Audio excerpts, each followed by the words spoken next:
What's up, everybody? It's Draymond Green. Make sure you subscribe to the Volumes YouTube channel below so you don't miss any more of this great content going forward. What's up, everybody? Welcome back to the Draymond Green Show. It's been a long time, man. Long time since we have had a healthy Dubs team, and we're sitting and talking about the conference finals and not a part of it. Very weird. Really tripped me out today when I opened up my Instagram and I saw guys walking into an arena, and I'm like, wow, that's when it really hit me. Like, yo, we really done. Like, the season's still going and we're not playing. Start texting Chris DeMarco, like, yo, this is weird. Like, nonetheless, in saying that, already getting excited for next year, but also things to work on. But more importantly, I would say, things to work on and get better at this summer. So looking forward to that. How great have the playoffs been so far? You've heard me talk about all of these matchups, and it's only going to get better. If you're in a city that's still in it, you have to experience this for yourself. I know you've heard me say that, but I promise there is nothing like a playoff game live and in person. And Game Time is the way to get there. For last-minute amazing deals on tickets to your favorite NBA team, check out Game Time, the fastest-growing ticketing app in the U.S. And it doesn't stop with the NBA. Game Time has tickets to MLB, NHL, even concerts and comedy shows too. Download the Game Time app and redeem code GREEN for $20 off your first purchase. Terms apply. Again, download the Game Time app and enter code GREEN. That's GREEN for $20 off. No matter where you live, get out and have some fun this week. Download Game Time today. Last-minute tickets, lowest price, guaranteed. Now let's get into the show. Nuggets versus Lakers. Joker got off 33, 21, and 14. Albeit he had pretty much those numbers going into the fourth quarter. I think entering the fourth quarter, he had 31, 19 rebounds, and 12 assists. And so he finished with 2 points, 2 rebounds, 2 assists in the fourth quarter. That is very important. And here's why that's important. The only 2 points he did score, by the way, were the 2 free throws with 10 seconds to go. He had 2 with 10 seconds to go and a couple more. But the reason that's important is because we're going to talk some adjustments. We're going to do all of that here. But the reason that that's important is because when guarding Joker, in order to beat them, you have to pick one or the other. You're not going to completely shut him down scoring if you're also trying to take away his passing angles. And if you're trying to take his passing angles away, then he'll go score. So you have to make a decision. When we played them last year, we decided that we were going to take all the passing away. If you keep Joker under 6 assists per game, like, your win percentage goes through the roof. And if he gets above that, your win percentage plummets. Your chances of you winning, but also the actual numbers, it's like night and day. It's like Warriors at home versus Warriors on the road. It's like that drastic. And so you have to choose one or the other. And I was a little baffled that he started off the game, I think at halftime, like 17 points, 7 assists, 8. He had 10 rebounds in the first quarter, maybe 12 rebounds or something, 13 rebounds. You can't do that. And so, because if he's getting assists and he's scoring, then that means all the other guys are getting off. And if all the other guys are getting off, how do you stop it? Jamal Murray had 30. KCP had 21.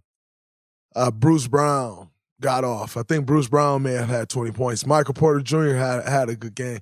And so, like, if you're allowing all of those guys to get off, plus Joker doing what he's doing, you're going to have a very tough time beating them. And so what the Lakers did, and what I'd expect to see more of, is they took AD off of Joker, and they put AD on Aaron Gordon, who lives in a dunker, which is tough for your spacing if you're playing in a crowd like Joker actually plays in a crowd. Lives in a dunker. And they put AD there. Well, what did that do?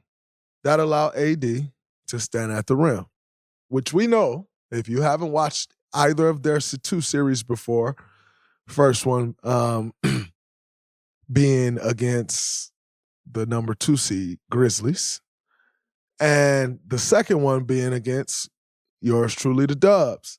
If you leave AD by the rim, that's a problem. If you allow him to stand at the rim, that is a problem. And so they made the adjustment of putting Rui on Joker and putting AD on Aaron Gordon. And AD muddied up everything. It caused some turnovers, a couple turnovers, where Joker was still trying to get the ball to Aaron Gordon in the dunker, but he didn't really have much space. You'd like to see him play in space a little bit more and actually just shoot over the top of Rui instead of trying to get so deep, because if the deeper position you get, the closer you are to AD. The deeper position that Joker gets, he's just working his way right into AD. And then you're trying to throw like big-to-big passes in the paint. AD's length is nearly impossible to get big-to-big passing around AD's length. And then obviously he tried to get one over the top. That caused a turnover. And when Joker was successful offensively, it's when he's catching the ball in the mid-post. Then that allows him to move the defense. It allows, when AD was guarding him, it allowed him to make AD move his feet. Or AD has to give him a step and he can shoot his high arcer. It was much better than him catching deep. When he caught deep post touches, like most of the time when you get 2 feet in the paint, especially Joker with his touch, when you catch the ball with 2 feet in the paint, NBA teams are taught swarm because guy's going to score. That is actually to Joker's detriment in this series, because the deeper you are in the paint, the more AD can get his hand on either for a deflection or a block. You saw Joker a couple times had AD in the paint, banged him and actually moved AD back, and AD just put his arm up because there's not much room for Joker to get anything off, and it's not much room for any deception. Like, Joker against AD with AD's length, he has to be deceptive. And when you're that deep in the post, there's no room for any deception. So that's to AD's advantage, the deeper that Joker catches the pass. Joker, whenever he caught the ball, if you remember, whenever he caught it like off the block, he had the quick spin baseline on AD a couple times. It actually got a bucket a couple times, a couple dunks. He got AD to foul a couple times. So it's going to be much. And then if they switch to Rui, if he catches in the mid post, you negate AD if he's off the block, because AD can't get to to block the shot. He can't affect the shot at all unless he comes all the way over. And by the way, if he comes all the way over, now you can get the ball to Aaron Gordon in the dunker, or they'll drop down to help and you can kick it out to shooters. They had guys shooting it well. Jamal Murray shot it well. KCP shot it well. Bruce Brown shot it well. Jeff Green shot it well. Michael Porter Jr. shot it well. So then you're kicking out to those shooters.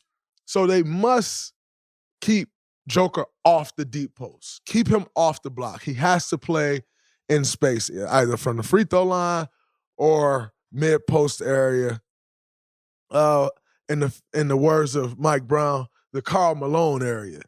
And if he can play in that area, it allows them better spacing. It allows him to work more in space and use his advantage, whether it's the advantage he has on AD, which is his deceptiveness, or if it's the advantage he has on Rui, which is not the deception, it's the size. So that will be very important. Jamal Murray getting off. So it's going to be very important that, like, you can't have Joker and Jamal Murray getting off. When you do, they are tough. I expected to see more Jared Vanderbilt on Jamal Murray. I also expected to see Jared Vanderbilt, and here's an adjustment you can watch for. Jared Vanderbilt guard Jamal Murray. Put who you may on Joker. AD on Aaron Gordon. See, there are times in the playoffs where you have to play guys off the floor. And if Aaron Gordon wants to live in a dunker, the Lakers should be able to use that to play Aaron Gordon off the floor. because it's clogging everything up. I thought Mike Malone could have made more adjustments, in-game adjustments. One being, there was a point where you kind of needed to get Aaron Gordon out the game. In should come Jeff Green. If in comes Jeff Green, now Jeff Green's hitting that corner three. He hit one or two of them tonight. But Jeff Green can shoot the corner three well enough to where you're comfortable throwing it to him and him taking it, and the defense has to react to it. Now, you can ultimately decide that we're going to live with Jeff Green beating us shooting that three, but we all know Jeff Green can make that three, and he can make that three very consistently. So I thought there was a point where Aaron Gordon may have needed to come out the game and Jeff Green needed to go in, and they didn't make that adjustment. In turn, I thought that almost cost them the game because AD muddied the entire game up. But getting back to Jamal Murray and Jared Vanderbilt, if you put Jared Vanderbilt on Jamal Murray and say you have even Bron on Joker, and now you switch that pick and roll with AD at the rim, now you got action. Now you're keeping AD at the rim. You're keeping the body in front of Joker. You're keeping the body in front of Jamal Murray because they also will kill you in that pocket. Joker catches the ball in the pocket. His touch is crazy, and he's one of the best passers in the NBA. So it's lunch meat when he catches the ball in the pocket. With that defensive coverage, it takes that away. It allows you to better contain Jamal Murray. Maybe, yes. Again, Joker's probably still going to get off, but it's okay because you're containing Jamal Murray and you're not allowing the kick-out passes and all the other guys to get going. Another thing that really hurt the Lakers, especially early in the game, was transition offense, their transition defense. The Lakers' transition defense is not their strength, and Denver knows that, and Denver was pushing the pace, also taking advantage. For those of you who have never played in the Mile High City, let me tell you, that altitude is real. You feel that. I'd expect the Lakers to be a little better as far as you saw the game went on. They started to get their lungs and catch their wind, but they'll be better with that come game 2. But that altitude get you. It's a very real thing. All of a sudden you get to looking for air and it ain't there. It's thin. And it's brutal. Trust me. If you've never done it, it's brutal. So that's a real thing. That is a competitive advantage for the Nuggets. It was tonight. It shouldn't be come game 2, but it was definitely a competitive advantage for them tonight. Lakers should adjust to it now, and being in Denver for 4 days or so come game 2, I think, they'll be it. But transition defense has still not been one of their areas of success, I'll call them. In Denver, they push the pace, and they convert at a very high rate, pushing the pace. I thought the Lakers did a better job of taking away the transition opportunities in the second half, in particular, the fourth quarter. So that was that. Offensive rebounding was another issue for the Lakers. Offensive rebounding usually becomes an issue when you are overhelping. I thought they overhelped on Joker a ton. And some of the overhelping was like you get caught in no man's land. Like you're not taking your guy away and you're not really affecting Joker. Like if you're going to go help, then just go double. Because if you just sit in between, he's picking that apart. Like that's what he does. So if you're going to go double, then go. And like try to make the passes tougher so that he just has to kick it out instead of actually making a play. But I thought they got caught in no man's land a lot. And getting caught in no man's land, like I said, Joker's going to pick that apart. Another action that the Nuggets ran and got a lot of is called the Spanoulis action. Spanoulis is a Greek national player who played for 20 years, EuroLeague, was drafted to the NBA either by the Spurs or it's one of the Texas teams he was drafted by. maybe by the Spurs or Dallas, end up playing a year with Houston or something of that nature. But he's a Greek legend. And he was famous for this cut that you essentially come from under the rim and you're cutting up the lane and there's a big hole in the ball, maybe at the free throw line, possibly a little higher, but right in the middle of the court. And you're coming from under the rim, so up the floor, and the big hands it off to you. Well, as you would imagine, all the defense is down the floor. So once you hand off, coming out, you're open. Jamal Murray got some threes like that. KCP got a couple threes like that. Michael Porter Jr. got a couple threes like that. But it also allowed them to get downhill. When they got downhill, now AD has to make a decision. I'm going to help with this guy coming downhill. Well, if you help, guess what that opens up again? Pocket to Joker. So they were really good with the Spanulis action. There's different ways to get into it. A couple times they back screen, looked like Jamal Murray was setting the back screen for Aaron Gordon. If you don't react to that, Joker's obviously dumping the ball over the top for an Aaron Gordon dunk. And then there's a couple times where that guy is pinning down and he's coming off. And so it's a double pin down. Or you got to navigate the back screen and now he's coming off Joker. Like I said, they have multiple guys who got shots out of the Spanulis action. If you make the adjustment where there's like a smaller guy guarding Joker, then you just switch that action out and then you still keep everyone in front of Joker. You keep the entire offense in front of you and you are able to make those guys score one-on-one, not getting buckets off Joker's greatness, Joker's dominance. So those were some of the adjustments that I thought could have been made could be made and could have been made. And like I said, remember, you've seen us play guys off the floor in the playoffs. Like you can play guys off. And like Aaron Gordon's a key guy. He has some offensive rebounds. He got size. He's the primary defender on LeBron James. Is Jeff Gordon as good of a defender on LeBron as Aaron Gordon? Bron still had a big game. Nobody's shutting Bron down. That's not going to happen. But Aaron Gordon, his stature helps, especially at this point in Bron's career.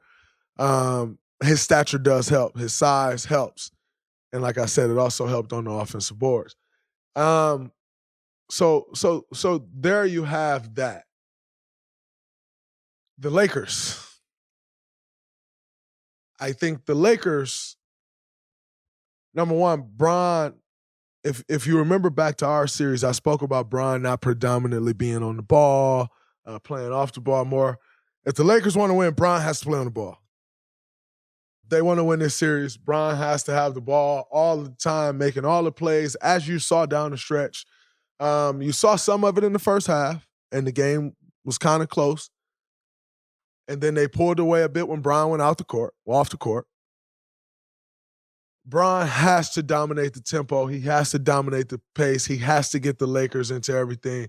AD had a big game. He had 40 points, 10 rebounds on 13 for 21. I also think AD is going to need to take more threes this series. He has not taken many threes in these playoffs. I know everyone always talks, he shouldn't be taking a three, and that is advantage. That is an advantage for the other team. And by the way, if you're the other team, you have to live with that. But I think for AD's sake, also for their team's sake, AD is a good shooter. He's obviously had his struggles, but AD can shoot the basketball. I don't think anyone disagrees that AD can shoot the basketball. And they're going to need AD to soften that defense up some and take some threes. They're also going to, as you saw late, Austin Reeves got going. They're going to need more threes. Why are the Lakers going to need more threes? Because Denver has so much length. You saw Michael Porter Jr. getting a couple blocks. Michael Porter Jr. is not a great defender. But because they have great length, the paint is so clawed, now he's able to catch up. He got a couple review challenge blocks. Some of the interior passing they was trying is tough. KCP, their guard, has great length. Michael Porter Jr. is 6'10". Aaron Gordon, great length. Joker, great length. Jeff Green, great length. Bruce Brown, 6'4", 6'10", some crazy wingspan, great length. Christian Braun, all over the place, plays bigger than what he is, also great size. So the interior stuff gets tougher and tougher.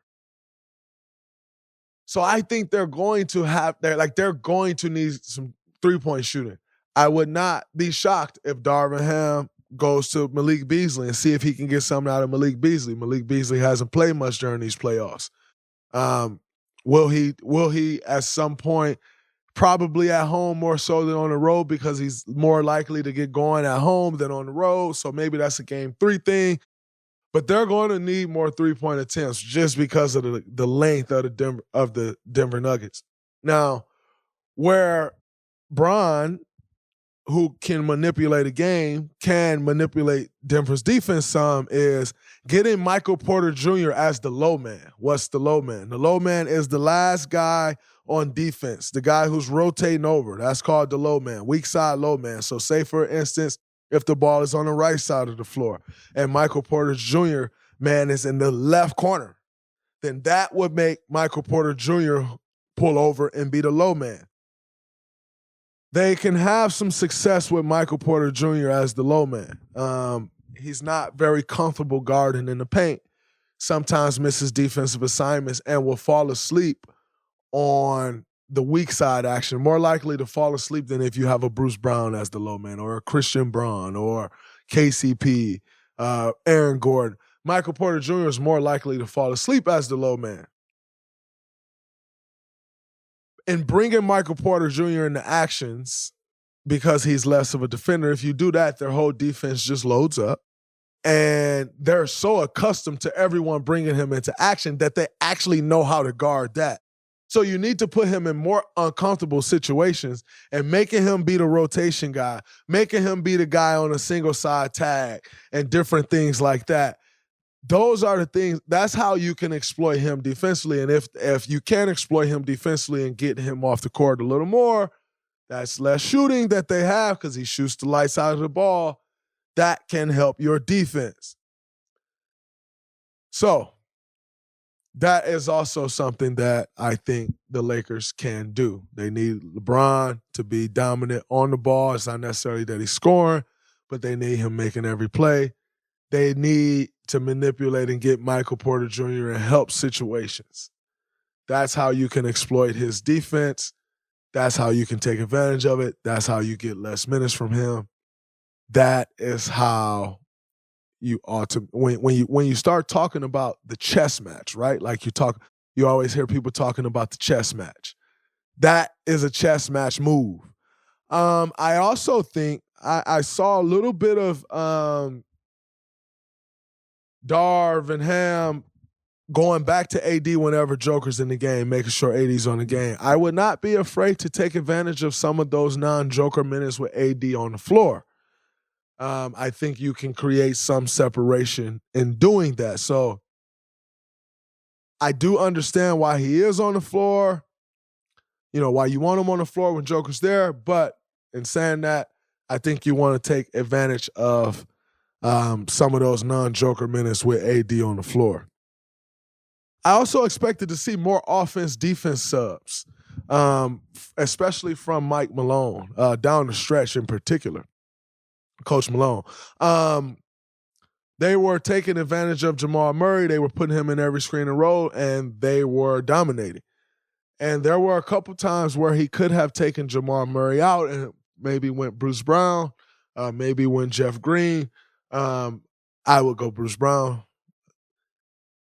And they just left Jamal Murray in. In turn, he ended up with 5 fouls, foul trouble.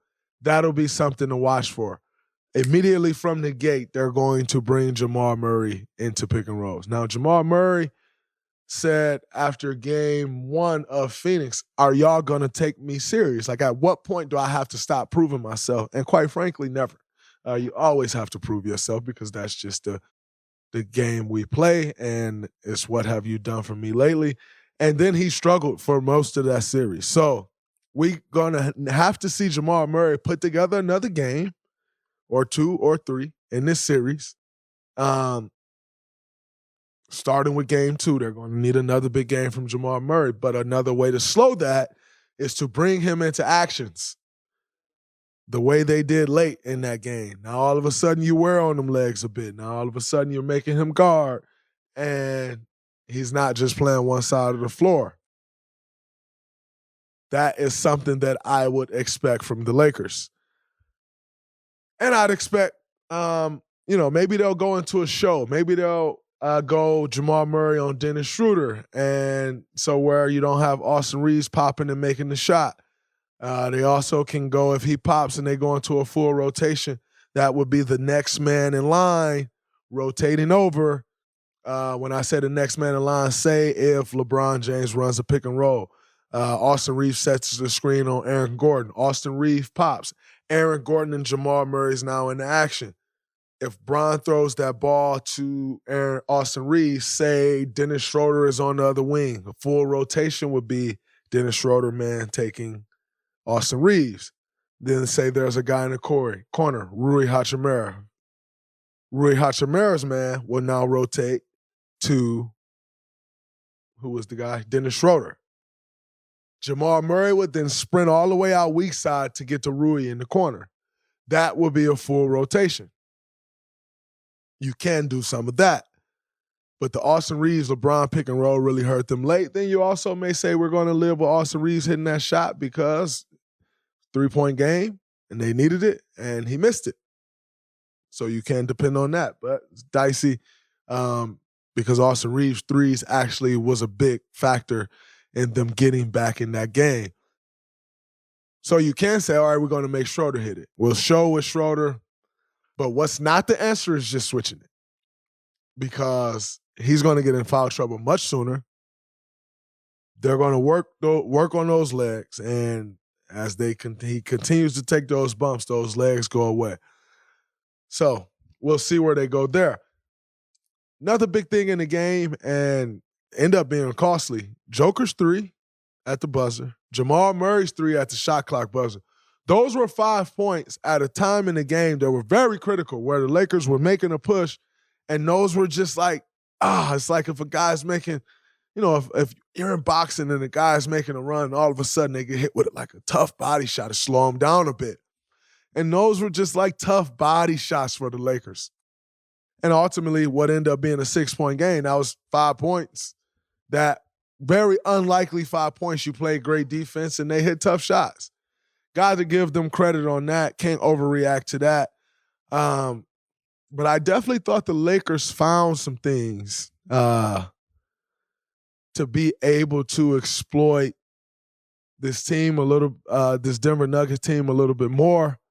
We'll see how the adjustments go. We'll see what adjustments they decide to make. But one I definitely expect is AD on Aaron Gordon. Aaron Gordon, you cannot just live in a dunker. Another thing that the Nuggets will be able to do with that is possibly run Aaron Gordon into some screens. Pull AD away. You got Aaron Gordon rolling. He can finish. But can he make the play out of that consistently? I personally, if I'm the Lakers, I'm going to live with Aaron Gordon making the play and not Joker. Like we know Joker can make the play. So you got to live with Aaron Gordon make the play. And can he beat you and can he make the right decision enough if you're the Lakers? I don't know. We shall see. And I think that is all of my adjustments or things on the Laker game. In other news, we had the draft lottery today. Very happy for Coach Pop. As you all know, Coach Pop is my guy. We won a gold medal together. Got nothing but love for Coach Pop. And then also know that Victor Wembanyama is going to have an incredible coach that's going to teach him the NBA game, that's going to require him. He's going to one of the best developmental staffs in the league. Although, and Coach Pop knows this, I would think, and everybody should know, losing Chip England, which was a year ago, it's a tough thing. Chip is great. My guy Chipper. But the best developmental staff over years in the NBA, or one of, I would say.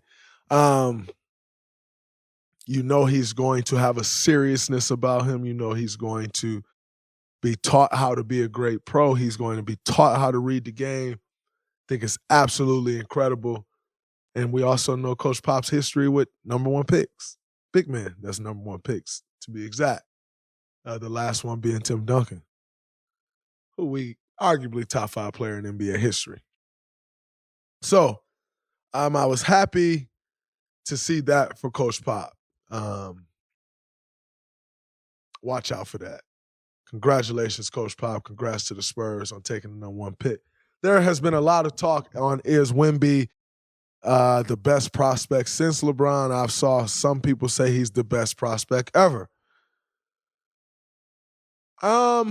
Is he the best prospect since LeBron? I think we'd all agree. Is he the best prospect ever? Of course, everyone's going to say that now, but let's not forget how big of a prospect LeBron James was. LeBron James was a phenom from 15 years old. LeBron James was the #1 pick as a 15-year-old. I can't quite say Victor Wembanyama was #1 pick as a 15-year-old. So although we like to move on fast to the next thing, I'm just not going off the rail and saying he's a better prospect than LeBron. However, he is probably definitely the best prospect since LeBron, and probably the second best prospect ever because LeBron's probably #1. Also, we tend to forget what type of prospect LeBron was because he did the unthinkable. What we thought of him as a prospect, he actually outlived and outdid what we thought of him as a prospect. So it's very easy now in today's day and age to say, oh, he's a better prospect than LeBron, because you forget how big of a prospect LeBron was because of how much he's done. But LeBron was a huge, crazy prospect. So that's that. Jackson asked me how many players would not be traded or would not be traded for Wemby in the NBA. I'm not sure how many, but there's definitely a few. LeBron wouldn't be. Steph wouldn't be. Can't say. I don't think Luka would be. Joker wouldn't be. And I think there's a few more names out there, but maybe 480. How many players is the NBA now? It used to be 450. Now you got two-way spots. So let's just say, for the sake of standard roster spots, 450 spots, 435, 440 would be, which is saying a lot. Saying a whole lot. Wishing him the best. Congratulations, kid. You've been drafted to the San Antonio Spurs. Absolutely incredible. Going to a great franchise. Good luck. In other news, Coach Kerr, and you probably just saw me speak about this on Stephen A's World, so I'll be pretty brief here. But Coach Kerr said in his interview, if Draymond's not back, we aren't a championship team. He's that important to winning and who we are. I definitely agree with that statement. And then he also spoke on the Jordan Poole thing, and I also agree with that statement. I was happy that he spoke on that. If you want my answer, you can go check it out. Like I said, I'm not going to do the same thing here. You can go check it out. It was a very in-depth answer of my thoughts. Quick synopsis was that, yes, I do agree we'd still be playing if that thing didn't happen. I gave reasoning for why I agree with that. And I was very appreciative of Coach Kerr speaking on that, because I'm just not one to hide from anything. But in saying that, if Coach Kerr never speaks on that, it's also hard for that to ever come out, because I'm not going to be like, I don't want to be the guy who's like, well, this, and this on a situation that's wrong. I don't feel that that's right. And so it allowed me to speak on it. It allowed me to now move on from it, like really move on from it. Like, you put it behind you during the season and you try to build things and move on. But now it allows to really like move on. And like, there's still work to be done, right? Like, Jordan's still my teammate. Like, I still have some repairing to do, like in attempts to repair.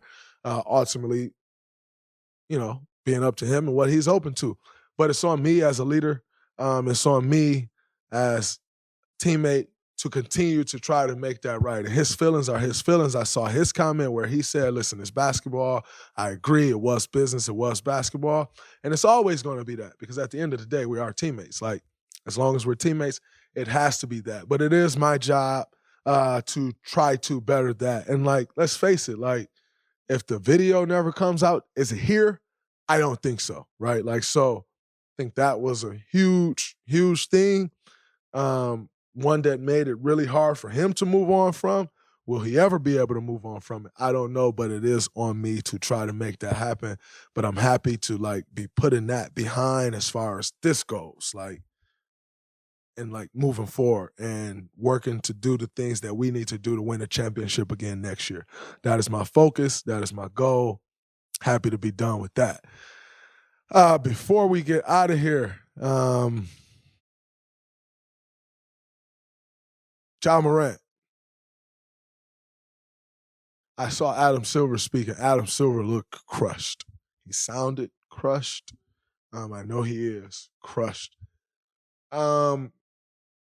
Because Adam is a player's commissioner. Like, have been since day one. And so a part of him, like, I'm sure it's just crushed, like, because he's like, come on, man. Like he said, they had a long conversation, and it's just, I thought we were like past this and we spoke about it. And so now it puts Adam in and Joe Dumars, it puts them in such a tough spot. Like, what's the punishment going to be now? And like, you have time, like Ja don't have a game coming up. You have time to make that decision, but it is going to be a substantial one. It is going to be one that affects the Memphis Grizzlies season. It is like,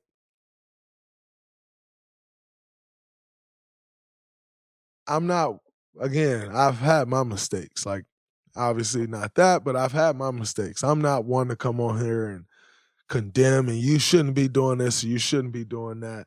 I don't condone what Ja has done. But what I will say is I saw a couple of people screaming like, lock him up.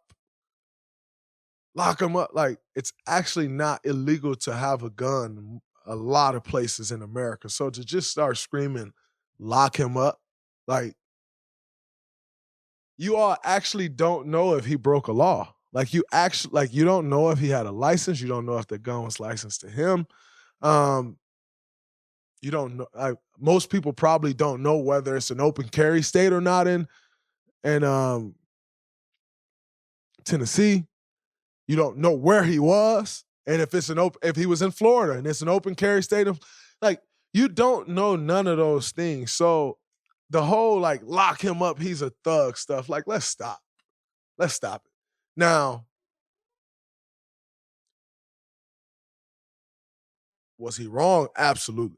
You can't like stay off. I just don't understand like why they're on Instagram Live so much. Like I just don't get it.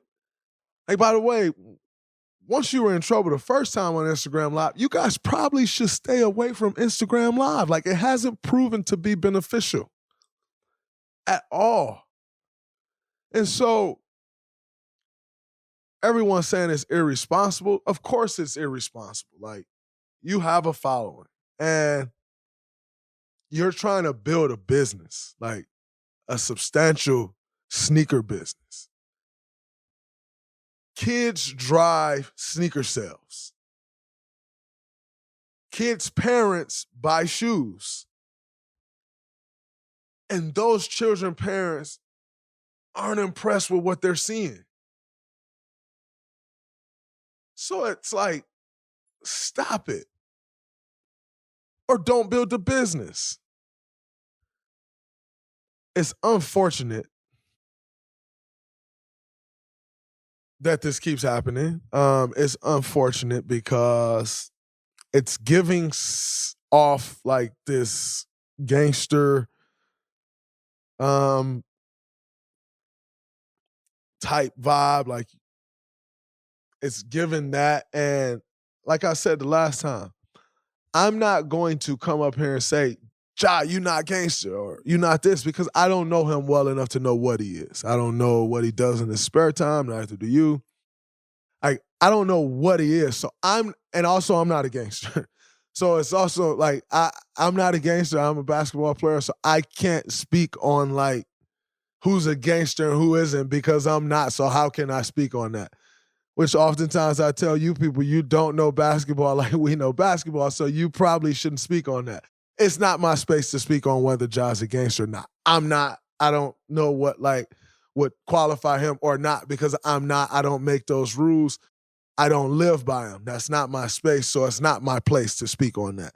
But like at some point though, you just can't keep doing that. And a lot of gangsters I do know aren't flashing guns on Instagram. Make of it what you may. It's unfortunate. I hope he figures it out. I don't think he's going to stop carrying guns. So I like if that's his thing, that's his thing. Like again, it's not my place to whatever. If that's his thing, that's his thing. He probably won't stop, but stop showing them. Like at some point, you got to stop showing them like that. It's actually getting you in trouble. It's actually getting to a space to where if it continues, could possibly cost you in a career. And like way too talented, way too special for that. So like, at some point you got to stop showing them. I don't know. We'll see. I wish him well. That's a wrap from this episode of the Draymond Green Show. I'll let y'all later. Peace. What's up, everybody? It's Draymond Green. Make sure you subscribe to the Volumes YouTube channel below so you don't miss any more of this great content going forward.